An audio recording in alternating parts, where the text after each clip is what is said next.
नमस्कार दर्शकों। क्या आप जानते हैं कि वाल्मीकि रचित रामायण में लक्ष्मण रेखा का कोई उल्लेख नहीं मिलता। वहीं तुलसीदास जी द्वारा रचित रामचरितमानस में लक्ष्मण रेखा का उल्लेख अरण्य कांड में ना होकर लंका कांड में देखने को मिलता है, वह भी अप्रत्यक्ष रूप से। अब ऐसे में ये प्रश्न उठता है कि आखिरकार लक्ष्मण रेखा रामायण में आई तो आई कैसे। दरअसल जब से तुलसीदास जी ने लंका कांड में इसका उल्लेख किया, तब से बाद के कई रामायण और काव्यों में भी लक्ष्मण रेखा के बारे में विस्तार से लिखा गया है। उसके बाद रामानंद सागर जी के चर्चित धारावाहिक रामायण में इस प्रसंग को विस्तार से दिखाया गया है। इसके बाद से ये लक्ष्मण रेखा रामायण का अभिन्न अंग बन गई है।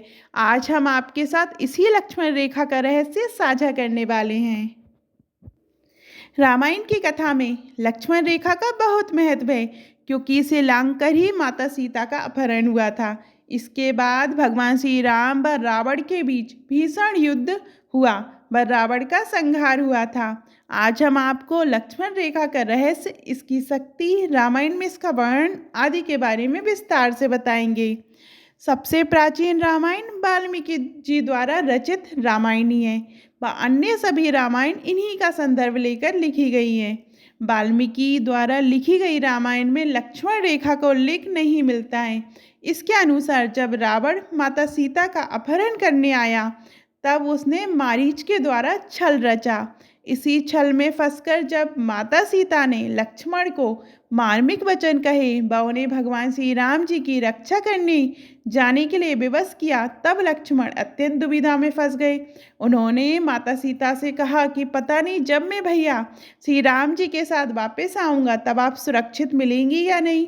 इसके बाद लक्ष्मण माता सीता को वहाँ के वनों, दिशाओं व पशु पक्षियों के भरोसे छोड़कर सीधे चले गए थे। इसमें कहीं भी लक्ष्मण रेखा का उल्लेख नहीं मिलता है। इसके बाद रावण वहाँ आता है और माता सीता को झोपड़ी समेत उठा ले जाता है। चूँकि झोपड़ी में लक्ष्मण अभियंत्रिक शक्तियों का प्रयोग करके जाता है, जिस कारण रावण उसमें घुस नहीं पाता है, इसलिए वह माता सीता को झोपड़ी समेत ही उठा ले जाता है। तुलसीदास जी द्वारा रचित रामचरितमानस में भी इसका सीधा उल्लेख नहीं मिलता है। माता सीता के अपहरण का उल्लेख रामचरितमानस के अरण्य कांड में आता है। वहाँ लक्ष्मण रेखा का कुछ भी उल्लेख नहीं मिलता है, किंतु इसी पुस्तक के लंका कांड में इसका अप्रत्यक्ष रूप से उल्लेख भी मिलता है। जब भगवान श्री राम व लक्ष्मण वानर सेना के साथ लंका पर चढ़ाई कर देते हैं व रावण की सेना के साथ उनका युद्ध शुरू हो जाता है, तब रावण की पत्नी मंदोदरी उसे समझाती है। वह रावण को भगवान श्री राम व लक्ष्मण की शक्ति का एहसास करवाने के उद्देश्य से कटाक्ष करते हुए कहती हैं कि जब आप सीता का अपहरण करते समय भगवान श्री राम के छोटे भाई लक्ष्मण जी के द्वारा खींची गई एक रेखा तक को पार नहीं कर पाए थे, तो उनसे युद्ध क्या करेंगे। इसी के बाद से रामायण में लक्ष्मण रेखा की कथा को बल मिला। उसके बाद विभिन्न सिद्ध पुरुषों व ऋषि मुनियों ने रामायण का अन्य भाषाओं में भी अनुवाद किया। कुछ रामायण में लक्ष्मण रेखा का विस्तृत रूप से वर्णन किया जाता है, व सीता हरण के समय उसे मुख्य रूप से प्रदर्शित किया जाता है। जब रावण अपने मामा मारीच के साथ माता सीता के अपहरण के लिए आता है, तब मारीच एक सुंदर मृग का रूप धारण कर उन्हें अपनी ओर आकर्षित करता है। माता सीता के कहने पर भगवान श्री राम उस मृग को लेने के लिए जाते हैं। उसके पीछे भागते भागते बहुत दूर निकल जाते हैं। अंत में भगवान राम उसका वध कर देते हैं। वह मृग मरते हुए भगवान श्री राम की आवाज़ में सहायता के लिए जोर जोर से चिल्लाता है। वह आवाज़ सुनकर माता सीता व्याकुल हो उठती हैं। अपने पति के प्राणों को संकट में देखकर माता सीता लक्ष्मण को अपने भाई की सहायता करने के लिए बोलती हैं, किंतु लक्ष्मण जी मना कर देते हैं। जब सीता जी उनसे हट करने लगती हैं व लक्ष्मण जी को मार्मिक वचन कहती हैं, तो लक्ष्मण जी जाने के लिए बेबस हो जाते हैं। चूँकि लक्ष्मण जी को इसमें किसी षड्यंत्र की आशंका होती है, तो वे अपने तप के फलस्वरूप माता सीता के कुटिया के चारों ओर अपने बाण से एक रेखा खींचते हैं, जिसे लक्ष्मण रेखा कहते हैं। लक्ष्मण माता सीता को इस रेखा को उनके आने तक पार न करने को कहते हैं, जिससे भी किसी भी प्रकार के राक्षस या माया से बची रह सकती है। इसके बाद लक्ष्मण जी अपने भाई की सहायता के लिए चले जाते हैं, किंतु रावण छलवश माता सीता का अपहरण करने में सफल हो जाता है। रावण एक पराक्रमी राजा था, बासुरों का सुर था। उसमें इतनी शक्ति होने के बाद भी एक रेखा को लांघ नहीं पाया था। इसका वर्णन भी वेदों व पुराणों का अध्ययन करके पाया जा सकता है। वेदों के अनुसार एक मनुष्य अपनी योग व ध्यान की शक्ति से ऊर्जा का एक जगह संचार कर सकता है। ये शक्ति तब और भी बढ़ जाती है जब व्यक्ति ब्रह्मचर्य का पालन कर रहा हो।